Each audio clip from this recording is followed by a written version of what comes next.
പരിശുദ്ധനായ പൗലോസ്ലീഹ എബ്രായർക്ക് എഴുതിയ ലേഖനത്തിൽ നിന്നും ആഹായ് പാർക്കുമോ.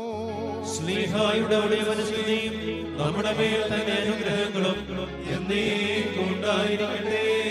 എന്നാൽ ആദ്യ നിയമത്തിലും ആരാധനയ്ക്കുള്ള ചട്ടങ്ങളും ലൗകികമായ വിശുദ്ധ മന്ദിരവും ഉണ്ടായിരുന്നു. ഒരു കൂടാരം ചമച്ചു, അതിന്റെ ആദ്യ ഭാഗത്ത് നിലവിളക്കും മേശയും കാഴ്ചയപ്പവും ഉണ്ടായിരുന്നു. അതിന് വിശുദ്ധ സ്ഥലം എന്ന് പേർ. രണ്ടാം തിരശ്ശീലയ്ക്ക് പിന്നിലോ അതിവിശുദ്ധം എന്ന കൂടാരം ഉണ്ടായിരുന്നു. അതിൽ പൊന്നുകൊണ്ടുള്ള ധൂപകലശവും മുഴുവനും പൊന്നു പൊതിഞ്ഞ നിയമപ്പെട്ടകവും അതിനകത്ത് മന്ന ഇട്ടുവെച്ച പൊൻപാത്രവും അഹരോന്റെ തളർത്ത വടിയും നിയമത്തിന്റെ കൽപ്പലകളും അതിനു മീതെ കൃപാസനത്തെ മൂടുന്ന തേജസ്സിന്റെ കിരൂപുകളും ഉണ്ടായിരുന്നു. അതിപ്പോൾ ഓരോന്നോരോന്നായി വിവരിപ്പാൻ കഴിവില്ല. ഇവ ഇങ്ങനെ തീർന്ന ശേഷം പുരോഹിതന്മാർ നിത്യം മുൻകൂടാരത്തിൽ ചെന്ന് ശുശ്രൂഷ കഴിക്കും. രണ്ടാമത്തേതിലോ ആണ്ടിൽ ഒരിക്കൽ മഹാപുരോഹിതൻ മാത്രം ചെല്ലും. രക്തം കൂടാതെയല്ല, അത് അവൻ തന്റെ ജനത്തിന്റെ അബദ്ധങ്ങൾക്ക് വേണ്ടി അർപ്പിക്കും. മുൻകൂടാരം നിൽക്കുന്നിടത്തോളം വിശുദ്ധാന്തരത്തിലേക്കുള്ള വഴി വെളിപ്പെട്ടില്ല എന്ന് പരിശുദ്ധാത്മാവിനാൽ സൂചിപ്പിക്കുന്നു.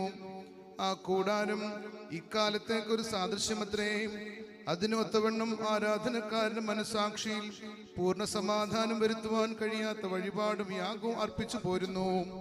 അവ ഭക്ഷ്യങ്ങൾ, പാനീയങ്ങൾ, വിവിധ സ്നാനങ്ങൾ എന്നിവയോടുകൂടെ ഗുണീകരണ കാലത്തോളം ചുമത്തിയിരുന്ന ജഡീക നിയമങ്ങൾ അത്രയും.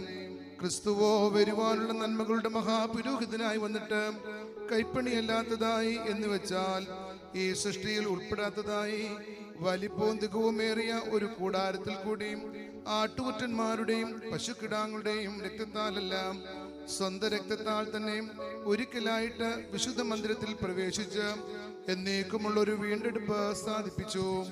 ആട്ടുകൊറ്റന്മാരുടെയും കാളുകളുടെയും രക്തവും മലിനപ്പെട്ടവരുടെ മേൽ തളിക്കുന്ന പശുഭസ്മവും ജഡിക ശുദ്ധി വരുത്തുന്നു എങ്കിൽ നിത്യാത്മാവിനാൽ ദൈവത്തിന് തന്നെ താൻ നിഷ്കളങ്കനായി അർപ്പിച്ച ക്രിസ്തുവിന്റെ രക്തം ജീവനുള്ള ദൈവത്തിനെ ആരാധിപ്പാൻ നിങ്ങളുടെ മനസാക്ഷിയെ നിർജീവ പ്രവർത്തികളെ പോക്കി എത്ര അധികം ശുദ്ധീകരിക്കും.